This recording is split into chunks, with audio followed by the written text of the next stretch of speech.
That may be something that we'll look into more closely to understand that. I guess I'm going to be looking for direction from the council based on tonight's events if they want me to continue the assignment given to me under the Revelation 2014-13. So skipping over to page 9, I think I've covered health insurance differences. Retirement, your Light Power offers a 1.33% contribution to the 401k plan over and above the obligation they have for the defined benefit or defined contribution plan, depending on when you're hired and what you're eligible for, that's paid to Utah retirement system. Weaver City had a similar benefit until 2009, and it was a budget cut that's never came back. The state of Utah, I think, has something very similar, 1.4 or something like that percent that they put into a 401k for their employees. Kelly may remember when she worked for the state. I haven't verified that exact number, but I know that that's been common practice on a state basis.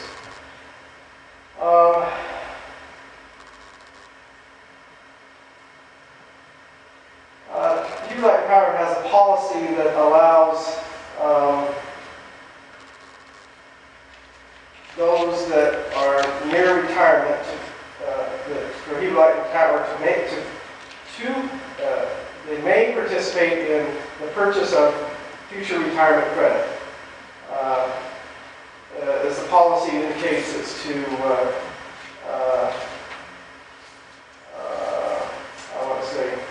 to reward those current employees who served the company for 25 years or more.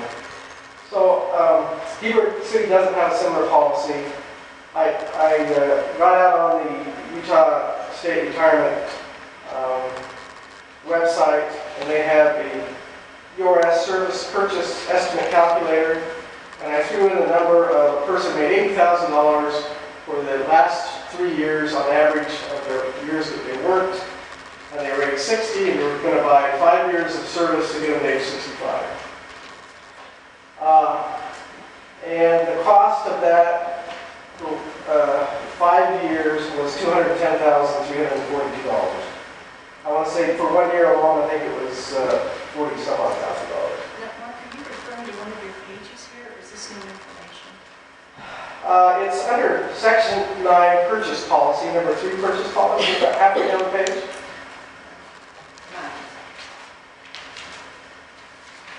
So my observation is that I'd be surprised if this policy is used other than to reward an exceptional employee or maybe to motivate somebody to retire. The company was wanting to part company with. Light Power also has a retirement allowance policy that is a one-time payment that is paid to the employee that's let's see. I want to say maybe it's a 10% of the employee's final month of base salary for each. No, okay, 1% of the employee's final month of base salary for each year of service. So if a person's final salary is $5,000 a month and they worked for 30 years, 30% of $5,000 would be a $1,500 one-time payment. In my observation, I said if somebody made $50,000 to $150,000 a year, that payment would be $1,250 to $3,750, a one-time payment. And maybe more than half of that before.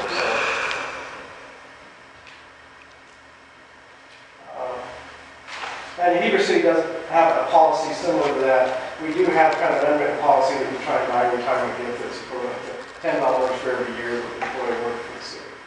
And my understanding is that Heber Light Power used to give gifts, and this policy replaced that. Paid leave. We do have some different accrual rates on for vacation. If a Heber City employee, regardless of position, the accrual rates are the same. A Heber City employee working for 30 years for Heber City will receive 525 days of vacation pay. A Heber Light Power non-management position, we receive 555 days of vacation pay, and a Heber Light Power management employee will receive 740 vacation days. Now, that assumes that your management from the day you walk in the door and 30 years later you leave.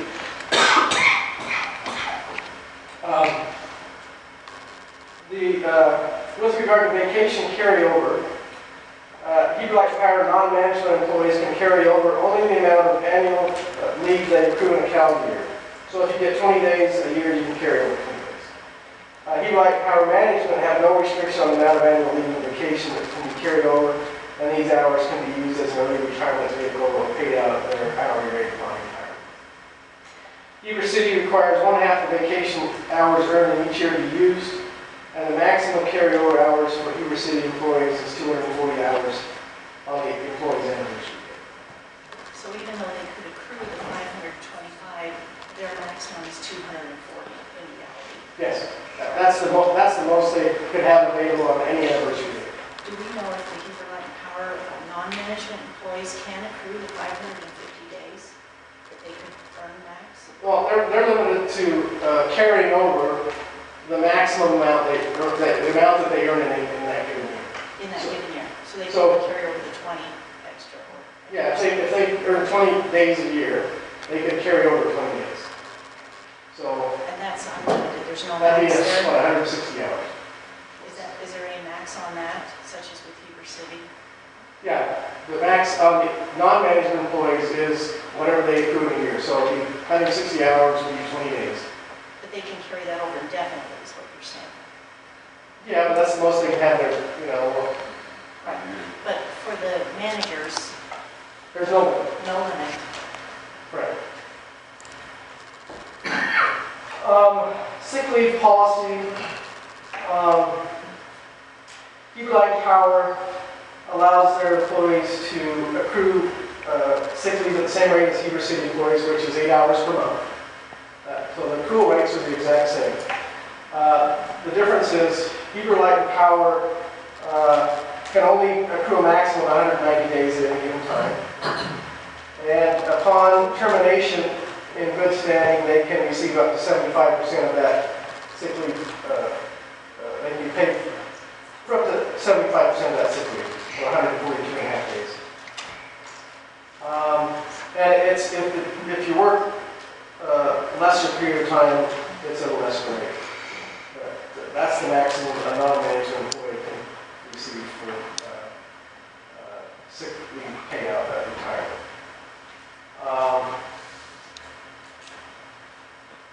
And you'll see the formula here. 5 to 10 years is 25%, 11 to 24, 50%, 25 or more is 75%. Heber City does not have a maximum accrual on sick leave. Over a 30-year period, an employee would accrue 360 days of sick leave. The maximum that's paid out at retirement is on the similar scale as what Heber Light Power has. I think it's 5 years is 25%, 10 years is 50%, and we don't go to 75%. But Heber City does have a sick leave incentive policy that indicates that after you have 480 hours of sick leave in a bank, which is essentially enough sick leave that would carry you for 3 months in a long-term disability situation, provides you with wage continuation. Then we allow employees to sell back up to 3 days of sick leave a year. They have November 1st to December. And thus, what's sold back is, obviously comes off the maximum. I think the observation is that even though Heber Light Power can get paid out 75%, Heber City employees may actually get more money paid out in sick leave because of the sick leave incentive pays at 100% or after 5 years. That's assuming that you don't use much, but I think the observation is that it's more likely that Heber Light Power employees will have a larger payout upon retirement than Heber City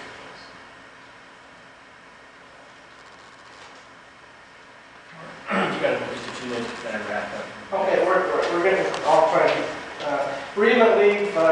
Heber City allows an employee up to 5 days off if they have an immediate family member pass away. Heber Light and Power allows up to 3 days off. So Heber City offers a more generous benefit in that regard. Holiday pay, very similar, except that Heber Light and Power gets a half day of holiday pay more than Heber City based on the half days off for fair days. We used to have half days off on fair days, but we only used to have a half day off on Christmas Eve, and we exchanged that for a full day on Christmas Eve. So they're very similar. Travel expenses. We both use federal per diem rates and IRS mileage rates. Probably the differences are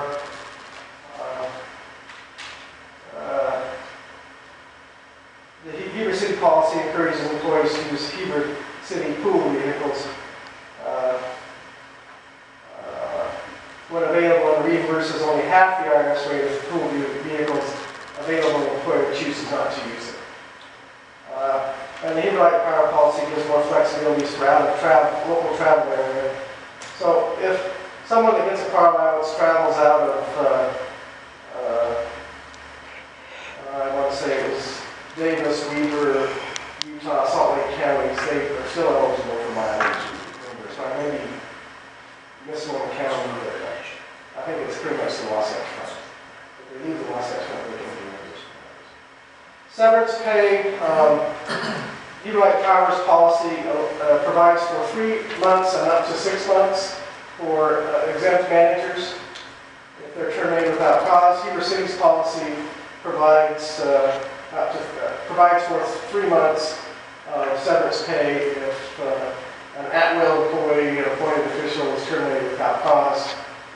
And in some circumstances, an employee can deem himself terminated if certain conditions occur on Heber City's side.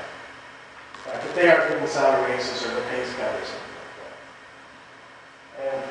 And seek out the compensation. Now, the following topics are not in the personnel policy, but they are related to benefits. Auto allowances. Heber Light and Power provides a monthly auto allowance to the general manager of $800. 5 exempt department heads receive $700, and the business office manager receives $400. And all allowances are taxed as wages.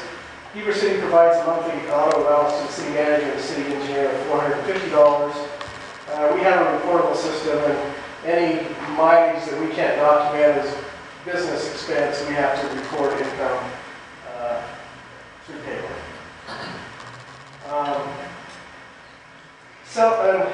My comment is that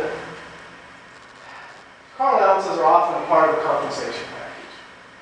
And really to determine whether they're appropriate, you probably ought to look at the full compensation package for the position and include car allowance and wages to see if it's appropriate or not. But oftentimes it's a negotiated amount as part of the hiring process. Cell phone allowance. Heber Light and Power provides all employees $50 towards their cell phone bill, either through a payment to Verizon or through a payroll distribution. Heber City provides cell phones to those positions that they deem most appropriate to efficiently conduct business. Non-management positions which work in an office setting with phone access are not provided cell phones by the city. And we both have high levels of needs to communicate because of the type of services we provide, and the entities need to determine what's appropriate for each entity. Bonuses. In the 2014 fiscal operating year policy, Heber Light and Power funded a 5% merit pool based on management salaries and a potential for a 5% bonus opportunity for the general manager and a Christmas bonus program for 10% of the employees' monthly regular salary for all employees.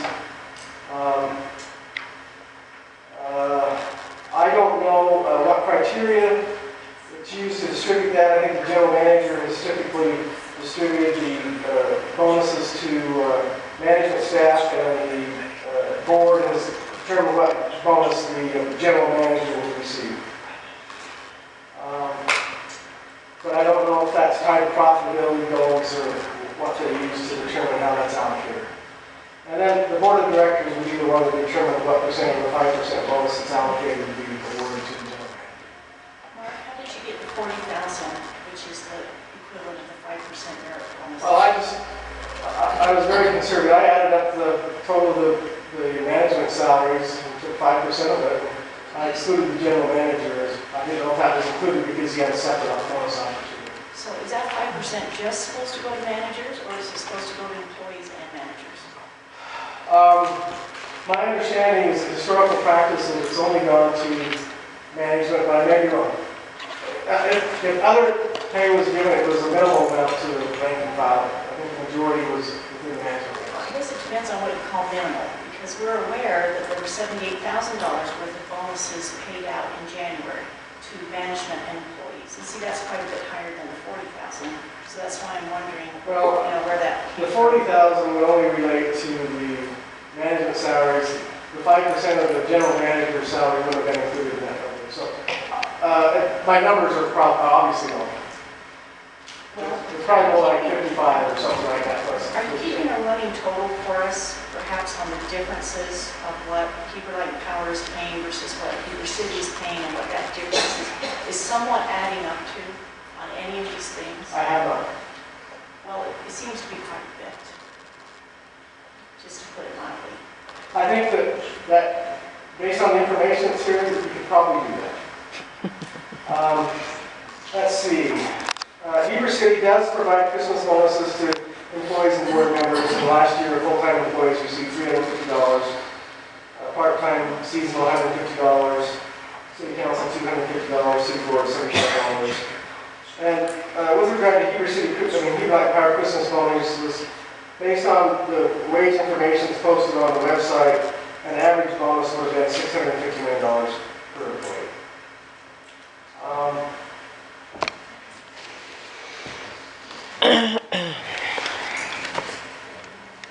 So, just in summary, I've tried to compare those things that I think are most significant from a financial standpoint. There's probably some things that others would have liked to see addressed in this, and it wasn't intentional oversight. I picked what I picked, and if there's some things missing, I guess I could analyze those specific things.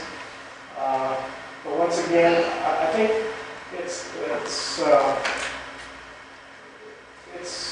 I think all our responsibility to make sure that the employees are paid a fair wage and benefit package for the work they perform, that the citizens receive a quality service at an appropriate cost, and that we just try not to balance any of those issues on the back of one party or the other. So, yes. Can I ask your honest opinion? Do you feel that the benefits that the Heber City is paying their employees right now are fair and reasonable and comparable to any other entity perhaps in the area? Do you feel they're cheap? Do you feel they're reasonable? Do you feel they're fair? What do you think? I think they're average. There are certainly others that are better. There are certainly others that are worse. I know my understanding is that Midway City's historic practice, and it may have changed in the last few years, was to only pay the equivalent of a single premium for health insurance. And as a result, I don't know if they have anybody on family coverage. So, I think Midway City's policy from ours would be very generous how we compare what they're able